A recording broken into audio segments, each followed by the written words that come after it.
Hello friends, welcome to my YouTube channel. आज मैं आपको समझाने जा रही हूँ class 10th chapter 2 Hindi.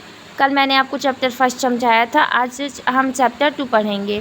Chapter 2 में इसमें बताया गया है, जब सीता स्वयंवर के समय जो शिव धनुष टूटने की सूचना सुनकर परशुराम क्रोधित होकर आते हैं जनक सभा में, तो राम जी उनके क्रोध को देखकर निवेदन करते हैं और लक्ष्मण जी उन पर व्यंग्य प्रहार करते हैं। यहाँ वही वर्णित किया गया है। तो राम लक्ष्मण और परशुराम संवाद जो हुआ था वो इस प्रकार है। नाथ शंभु धनु भंज निहारा, हो या केऊ एक दास तुम्हारा। इसमें इस प्रस्तुत पद में रामचंद्र जी जब परशुराम गुस्सा होकर आते हैं तो राम जी बोलते हैं कि इस धनुष को तोड़ने वाला आपका कोई सेवक ही है। आये सु काहे करिए किन मोही, सुनी रिसाए बोले मुनि को ही। आप आज्ञा दीजिए। यह सुनते ही परशुराम क्रोधित होकर बोले, सेवक जो करे सेवकाई, अरि करनी करी करई लड़ाई। सेवक वो होता है जो सेवा करता है, यह तो शत्रु का कार्य है, इसलिए लड़ने को तैयार हो जाओ।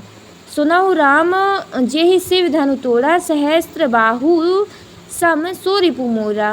हे राम सुनो, जिसने भी ये शिव धनुष तोड़ा है वह सहस्त्र बाहु के समान मेरा शत्रु है।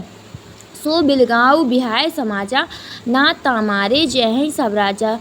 सो वो इस समाज से उठकर चला जाए, नहीं तो सारे राजा मारे जाएंगे।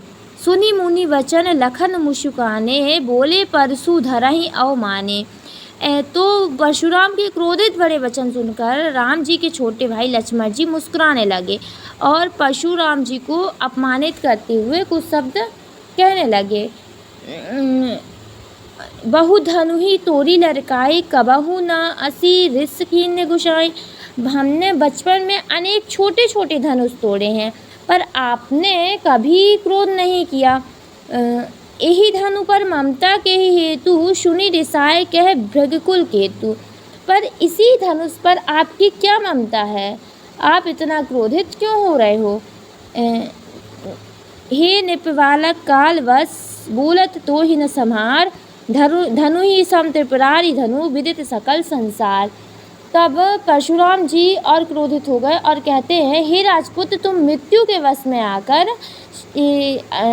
संभल कर बात नहीं कर रहे हो। यह सारा संसार जानता है कि शिव जी का धनुष कोई साधारण धनुष नहीं है। इसमें अवधी भाषा का प्रयोग किया गया है। अनुप्रास उपमा अलंकार की छटा देखने को मिलती है। नेक्स्ट है, लखन कहाँ हंसी हमरे जाना, सुनहु देव सब धनुष समाना। का क्षति लाभु जून धनु तोरे, देखा राम नयन के भोरे। छूटत टूट रघुपति ही न दोषु, मुनि बिनु काज करिए कत को रोषु। बोले चिते परशु की ओरा, रे सट सुने ही स्वभाव न मोरा। बालक बोली बांधो नहीं तोही, केवल मुनि जड़ जाना ही मोही। बाल ब्रह्मचारी अति कोही, विश्व विदित क्षत्रिय कुल द्रोही। भुजबल भूमि भूप बिनु कीन्ही, विपुल वार मह देवन्य दीन्ही। सहस बाहु छेद निहारा, परशु बिलोक महीप कुमारा। मातु पिता ही जनि सोच बस, करशि बहिष किशोर। गर्भन्य के अभ्रक दलन, परशु मोर अति चोर। इस पद में परशुराम और लक्ष्मण के बीच हुई वार्तालाप का वर्णन करते हैं। इसमें परशुराम जी की बात सुनकर लक्ष्मण जी व्यंग करते हैं और परशुराम अभिमान से अपना डर दिखाते हुए चुप कराने की चेष्टा करते हैं। प्रस्तुत पद में लक्ष्मण ने परशुराम से मुस्कुराते हुए कहा, लखन कहा हंसी हमरे जाना, सुनहु देव सब धनुष समाना। कि हमारे लिए तो छोटे बड़े सभी धनुष समान हैं। का क्षति लाभु जून धनु तोरे, देखा राम नयन के भोरे। इस पुराने धनुष को टूटने से क्या लाभ हानि है? श्री राम ने इसे नया समझकर देखा था। छुअत टूट रघुपति ही हूँ न दोषु, मुनि बिनु काज करिए कत रोषु। यह तो उनके छूते ही टूट गया, इसमें राम का कोई दोष नहीं है। बोले चिते परशु की ओरा, रे सट सुने ही स्वभाव न मोरा। तो आप बिना किसी कारण क्यों क्रोधित हो रहे? लक्ष्मण की बात सुनकर फरसे की ओर देखते हुए परशुराम बोले, अरे दुष्ट, तुम मेरा स्वभाव नहीं जानते। बालक बोली, बांधो नहीं तो ही केवल मुनि जड़ जाना ही मोही।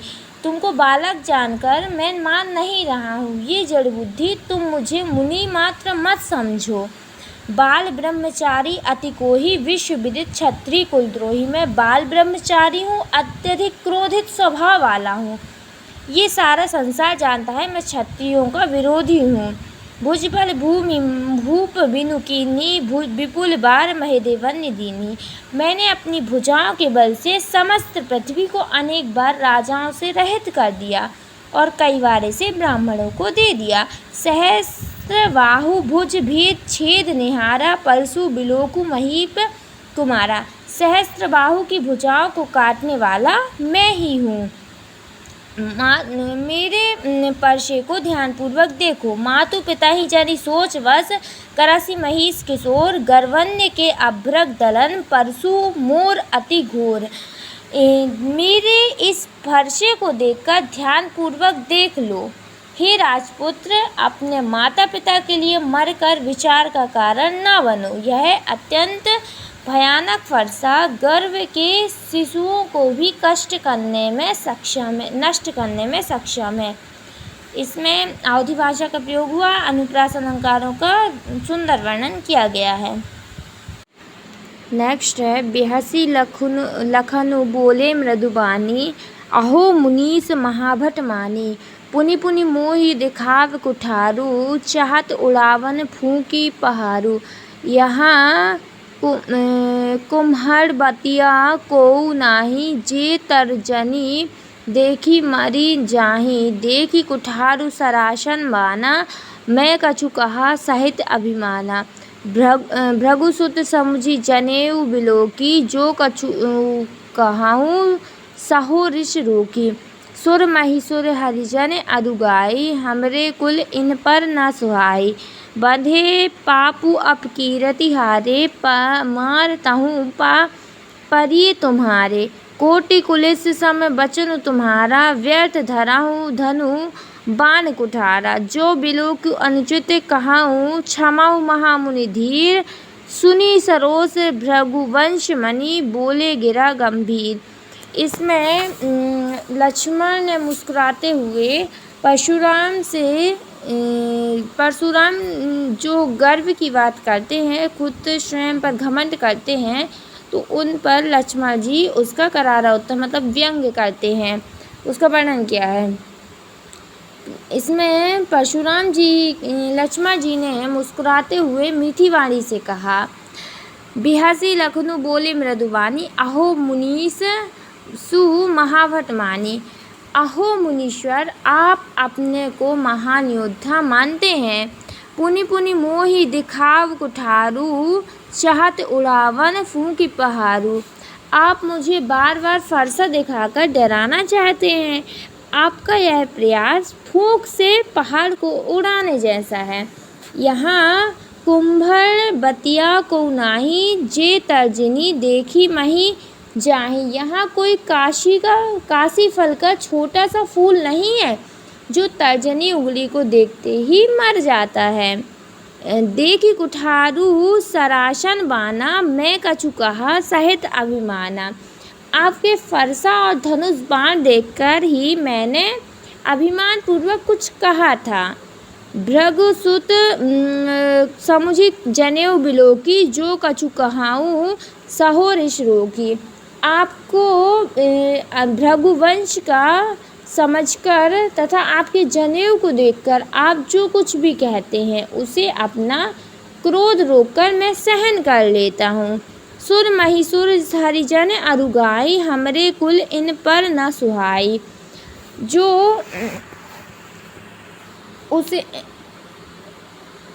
भगवान और भक्तों और गाय की पर वीरता नहीं दिखाई जाती, इनका वध करने पर पाप लगता है। सुर महिसुर बधे पापु अपकीरति हारे, मारतहूँ पाप परिएप तुम्हारे। इनका वध करने पर पाप लगता है तथा इनसे हारने पर बदनामी होती है।